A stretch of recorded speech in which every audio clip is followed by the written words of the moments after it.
Hello guys, అందరూ ఎలా ఉన్నారు? ఈరోజు స్పెషల్ పప్పు అండ్ చారు అండ్ ఇంకో స్పెషల్ కూడా ఉంది. ఈ వంట అయితే మా హస్బెండ్ చేస్తున్నారు. ఎలా చేశారు ఏంటి అనేది నేను ఎక్స్ప్లెయిన్ చేస్తాను. ముందు కందిపప్పుని క్లీన్గా వాష్ చేసుకొని తీసుకోవాలి. నెక్స్ట్ ఇంకొక గిన్నె పెట్టుకొని దాంట్లో కొంచెం ఆయిల్ వేసుకొని ఆవాలు జీలకర్ర వేసుకోవాలి. అవి చిట్పట్లాడిన తర్వాత ఒక 2 పచ్చిమిర్చి and onion, medium size onion cut చేసుకొని వేసుకోవాలి. అవి కొంచెం ఫ్రై అయిన తర్వాత అల్లం వెల్లుల్లి పేస్ట్ వేసుకొని కలుపుకొని కొంచెం పసుపు వేసుకోవాలి. అది కూడా కలుపుకొని క్లీన్గా వాష్ చేసిన కందిపప్పును యాడ్ చేసుకొని కలుపుకొని కొంచెం సేపు మూత పెట్టుకోవాలి.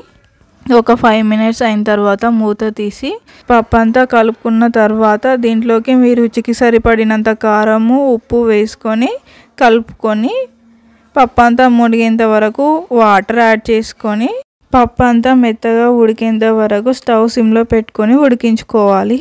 పప్పు అంతా ఉడికిపోయిన తర్వాత లాస్ట్లో ధనియా పౌడర్, కొత్తిమీర వేసుకుంటే పప్పు రెడీ అయిపోతుంది. ఇలా అయితే పప్పు అయితే వండేశారు. నెక్స్ట్ చారు ఎలా చేయబోతున్నాడో చూడండి.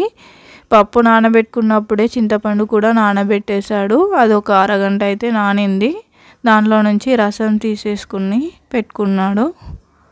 దాంట్లోకి కట్ చేసుకున్న ఆనియన్స్, సాల్ట్, కొంచెం కారము, కొంచెం ధనియా పౌడర్ వేసుకొని కలుపుకోవాలి. నెక్స్ట్ స్టవ్ ఆన్ చేసుకొని ఒక గిన్నె పెట్టుకొని దాంట్లోకి కొంచెం ఆయిల్ వేసుకోవాలి. ఆయిల్ హీట్ అయిన తర్వాత పోపు గింజలు వేసుకోవాలి. ఆవాలు, జీలకర్ర, శనగపప్పు, మినపప్పు యాడ్ చేసుకొని దాంట్లోకి కొంచెం కళ్యామాకు వేసుకోవాలి. ఒక ఎండుమిర్చి అండ్ ఒక పచ్చిమిర్చి వేసుకోవాలి. లాస్ట్లో పసుపు వేసుకొని చింతపండు రసం యాడ్ చేసుకోవాలి. ఇంతే అండి, ఎంతో టేస్టీ అయిన కందిపప్పు అండ్ చారు రెడీ అయిపోయింది. మీకు నచ్చితే ట్రై చేయండి. పప్పు చారుతో అయితే ఈరోజు ఫుల్గా తినేసాను. మీ ఇంట్లో ఏం కర్రీస్ చేశారో కామెంట్ చేయండి. Thank you for watching. Please like, share and subscribe my channel.